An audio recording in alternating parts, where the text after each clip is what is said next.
Tomiyasu, I think Lokonga comments.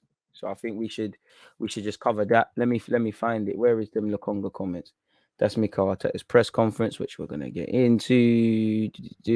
As you know, Mikel Arteta will take charge of his 100th Arsenal game on Sunday against Watford. He'll become the 15th manager to reach this milestone with the club, while only George Graham with 56 wins secured more wins in his first 100 games as Arsenal manager.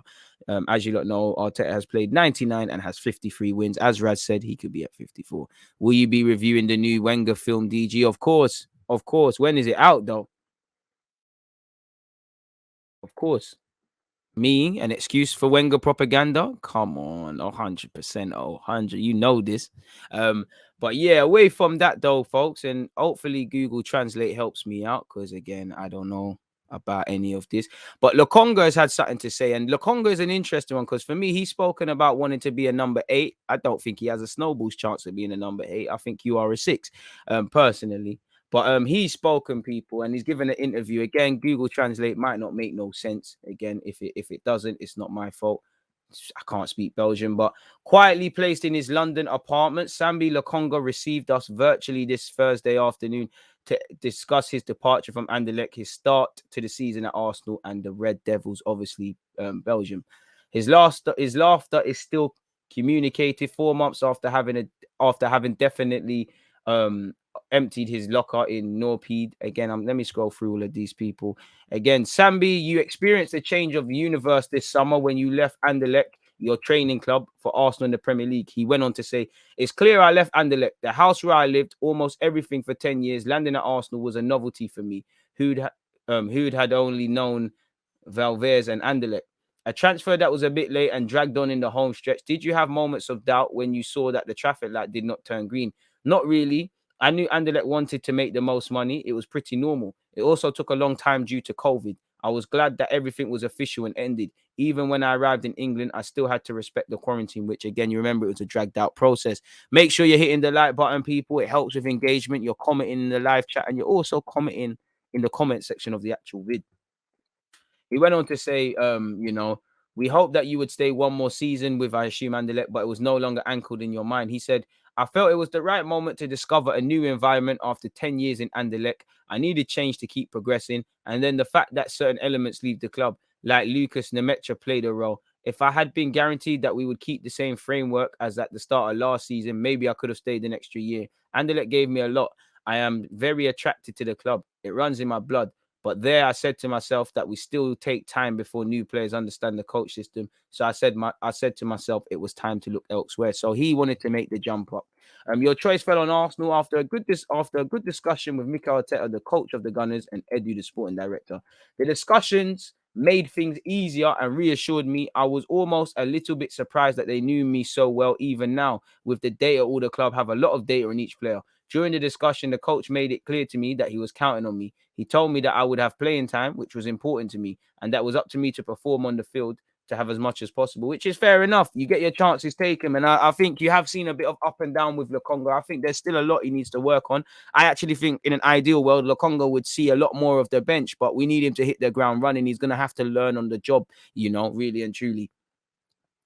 It is what it is. He's a chef that, in midfield, it's a chef that doesn't know how to use a certain knife. So rather than be shown, he's just going to have to cut his hand a couple of times, really. And for me, it's off the ball a lot that Lokonga struggles with. He's quite blinkered. And I like that he's very quite composed, but sometimes it comes across as casual. And it's been seen. You've seen the scenes of Ramsdale barking at him. We all remember against Palace, him and Partey caught in the ball. Mistakes happen. Still a good player, though. Was that when you left that the difference was so big between football in Belgium and England? No, I understood it long before.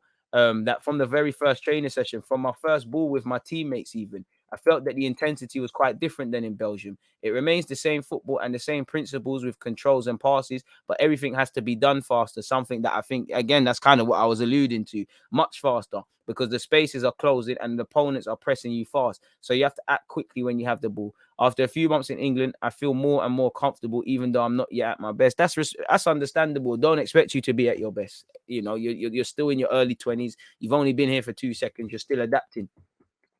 Few months and 7 starts in the league later, what is your assessment of your season? Positive, there are a few players from a league like Belgium who can say that they have won as quickly as me in a club like England, like Arsenal, sorry. The difference is such between Belgium and England that it's not easy to come and win here. All this makes my assessment positive, even if there are things to improve. They're still waiting on his first goal and assist. He said this definitely one of the things I can improve on. On the other hand, the counter of yellow cards is well launched. There are 3 of you in the league. The element Sambi Lokonga had not accustomed us to this in Anderlecht. Again, Google Translate doing me tough. It is what it is, man. I don't mind you getting cards. It's an occupational hazard, especially for a number 6.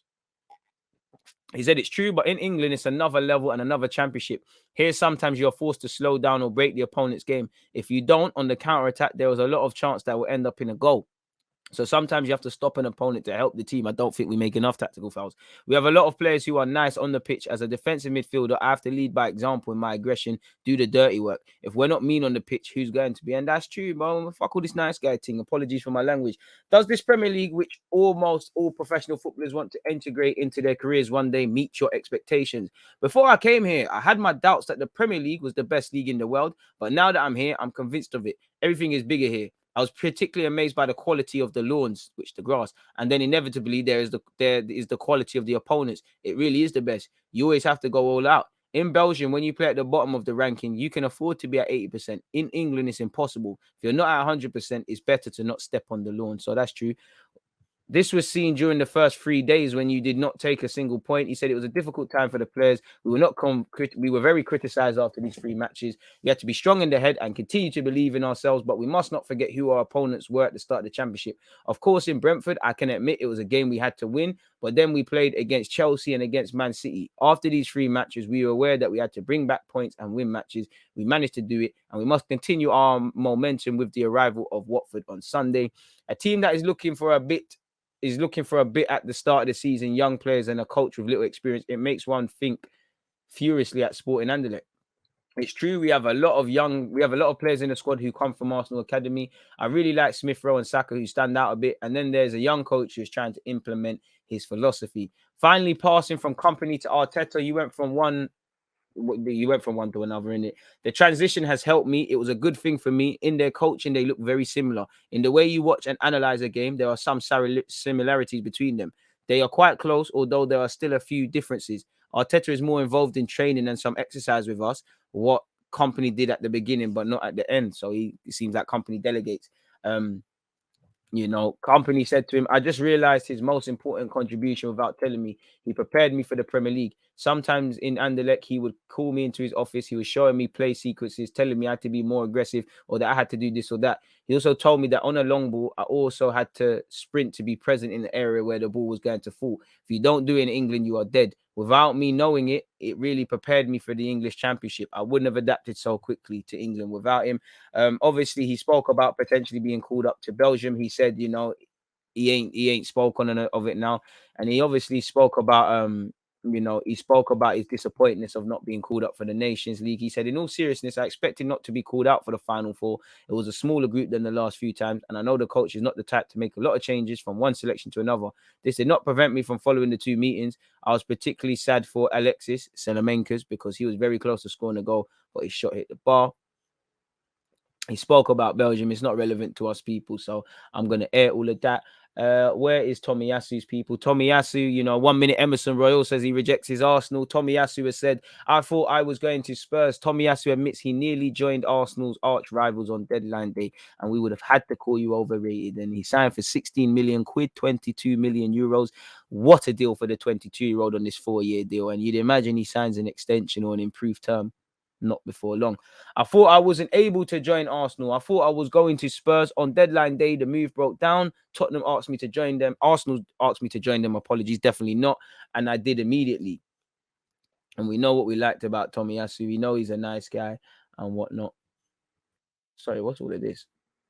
Is that it from Tomiyasu? I would have thought there would have been more reading, but yeah, that's that from Tomiyasu people. So that's Lokonga and Tomiyasu, what they've had to say in the press. I like to see the comments of foreign players or just new players coming to the team and things like that. It always throws up some interesting perspectives personally. So that's that. Shouldn't Mertesacker get credit for youth development? Yeah, he should, like everybody at the club. Not gonna lie, DG, you sound a bit harsh on Glakonga considering his age and profile of the signing. I've been impressed by him, but I guess I'm asking what your expectations of him are. I think this is where people are misunderstanding me because if I think this is where people are getting a bit of rose tints when they're listening. Very impressed with Glakonga. Love what I see from him. I think there's a lot of quality. If you go back, I said that he's the signing I'm most excited about. Now, obviously, a couple people have taken the limelight. I don't think I'm being harsh. I'm simply saying there's a lot more to come from Lokonga, and I think there's a lot for him to develop. Again, not that I know ball, but just before I read out what he said about knowing where the ball is and I can be quicker, he said it. As a midfielder, it's all about anticipation. He's shown his qualities, but there's been times he's blinked. As a midfielder, if you're looking left, if you don't know what's on your left and your right, you're in problems. Off the ball, it's all about what you do off the ball, whether you're an attacking guy or defensive. He can improve. Needs a lot of time on the ball. All I'm saying is that I think in an ideal world, I would prefer for him to see, be a bit more of a rotation option, but he hasn't got that. He's having to learn fast. And I back him. I like his mentality. I don't think I'm being harsh at all. I think he's a good player. These are the things to improve. These are the things I expect a 21-year-old to have. These are the things I'm literally seeing. I don't want to sit here and lie to you, yes. I'm not going to tell you things that I don't think are true. These are things I expect. It's like with Saliba. Saliba, everybody will waffle about the Kylian Mbappe tackle. No one's going to talk about the shakiness against Lazio or, the shaky moment I can't even remember the team where he's passed it backwards and his teammates had to concede a foul because of him. Or when Saliba's actually lost the ball or when Saliba's gone to sleep at corners. Or again, against Lazio, he's had 2 missed kicks, one from the corner, the next one from the thingy. The next one from how did they even score? Immobile. He's been given a simple pass. He's nonchalantly swung at it with his left foot. These are things I expect a 20-year-old to do. Not to that standard, of course. Lazio was a bit Saliba, what's going on there? But I expect you to do these things. So there you go. I'm commenting on these things. I would like in an ideal world, you have a couple of other midfielders and Lokonga gets his opportunities, his start here, his start there. But like I said, he's gonna have to learn on the job. But I wouldn't say harsh because I'm not criticizing him. I just think there's a lot more to come. Fair play though. What else have we got? We should offer Kessier a pre-contract and move for hour in January. I would love that.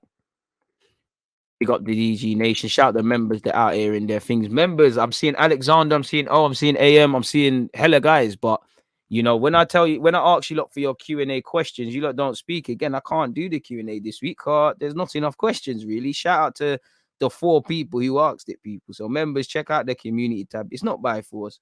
But yeah, when there's enough questions, we'll do that, man. But it's not been that right now, has it? Like, let me see if someone's added it. Where is it? Yeah, 4 questions. Shout out to Kay, shout out to Paul, shout out to Cam, shout out to Matt. They listened, didn't it? Big up you lot. Please make sure we're hitting the like button, folks, if we haven't already. Very appreciative of such.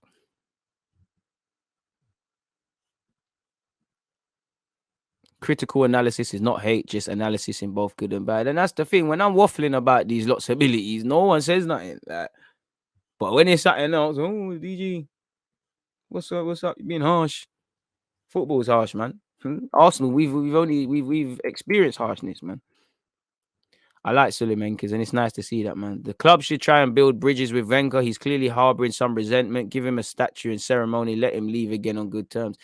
Let's just move on from Wenger. He's a great man. He's done stuff, but let's just keep it moving, man. Always listening to the real talk, bro. Cam, I appreciate that. I think we should be going for Osimhen. I would love it to, but again, he's going to cost a pretty penny. I'd love to see Progretta. He has goals and assists to his game. He does, but yeah, man.